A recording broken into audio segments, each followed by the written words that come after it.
Hello, আসসালামু আলাইকুম। কেমন আছেন?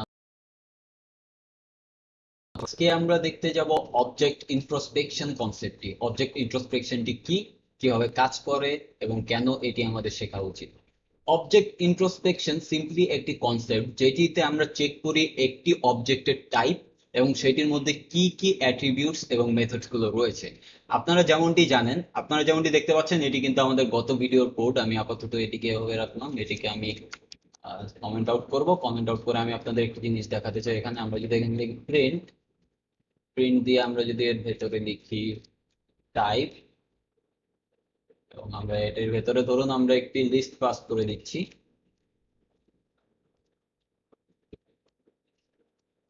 এখন আমরা যদি এটিকে রান দিই কি হবে?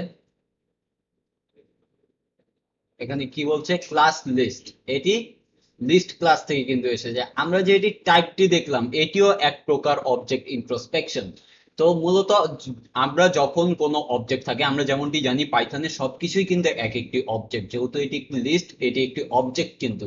তো সেটি যে টাইপটি, সেটি কিন্তু আমরা দেখতে পারি এই যে টাইপ যে কিওয়ার্ড এটি দিয়ে, এবং এটির ভেতর যে আমরা দেখলাম এটি কোন রকমের, মানে ডেটা টাইপটি কি, সেটিও কিন্তু একটি অবজেক্ট ইন্ট্রোস্পেকশন। তবে আমরা যদি ডিপলি দেখতে চাই তখন আমরা কি ইউজ করি চলুন দেখে নিই।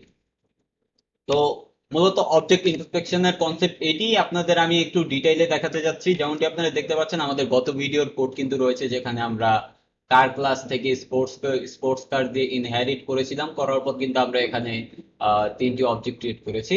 এখন আপনারা যেমনটি দেখতে পাচ্ছেন এখানে তিনটি অবজেক্ট আছে। এখানে কার অফ পারিন যেটি আছে, এটির যদি আমরা দেখতে চাই যে এটির মধ্যে কি কি অপশনস গুলো রয়েছে, এটি আমাদের কি প্রোভাইড করছে, এটিকে আমরা যদি ইন্ট্রোস্পেকশন করতে যাই তাহলে আমরা কিভাবে করব? আমরা সিম্পলি এখানে লিখবো প্রিন্ট, প্রিন্ট লিখে আমরা এখানে লিখবো ডিআইআর, ডার। ডার লিখে আমরা এখানে কিন্তু অবজেক্টের যে নাম সেটি পাস করে দেব। কার অফ পারিন যদি আমরা এখানে পাস করে দেই এবং আমরা যদি এটিকে রান দিই তাহলে কি হবে চলুন দেখে দিই।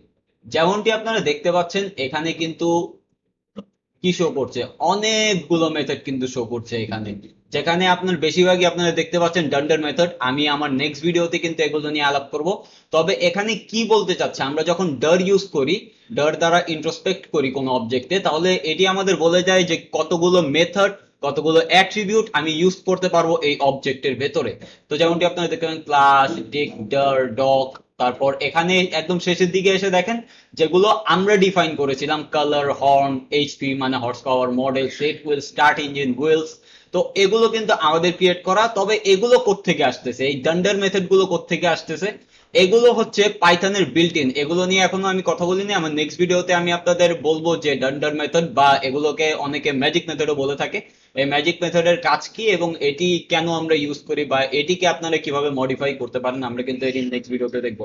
তো অবজেক্ট ইন্ট্রোস্পেকশনের কনসেপ্টটি এই ছোটই ছিল। এটির মূলত বিষয় হচ্ছে আমরা ইন্ট্রোস্পেক্ট করি কোনো অবজেক্টের ভেতরে, যে সেই অবজেক্ট কি কি হোল্ড করে, কতগুলো ফিচার বা মেথড সেটার মধ্যে অ্যাক্সেস আছে। আপনাদের আমি দেখিয়ে দিয়ে আরেকটি আরো ইজি করে দিই।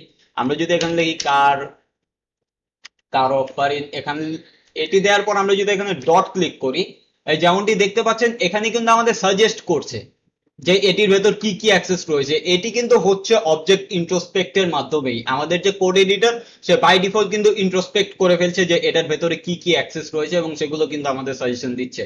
তো অবজেক্ট ইন্ট্রোস্পেকশনের কনসেপ্ট এইটুকুই, আশা করি আপনারা বুঝতে পেরেছেন। আমরা নেক্সট ভিডিওতে আরো ডিপলি দেখবো যে ডান্ডার মেথড বা ম্যাজিক মেথড গুলো কি কাজ করে, এবং সেগুলোকে আমরা কিভাবে মডিফাই করতে পারি বা কিভাবে আমরা ইউজে নিতে পারি। তো এই ভিডিওর জন্য এই ছিল। ভিডিওটি যদি ভালো লাগে তাহলে অবশ্যই লাইক বাটন প্রেস করুন, আর যদি চ্যানেলটিতে নতুন হয়ে থাকেন অবশ্যই সাবস্ক্রাইব করবেন। দেখা হচ্ছে নেক্সট ভিডিওতে, ততক্ষণ অবধি আল্লাহ হাফেজ।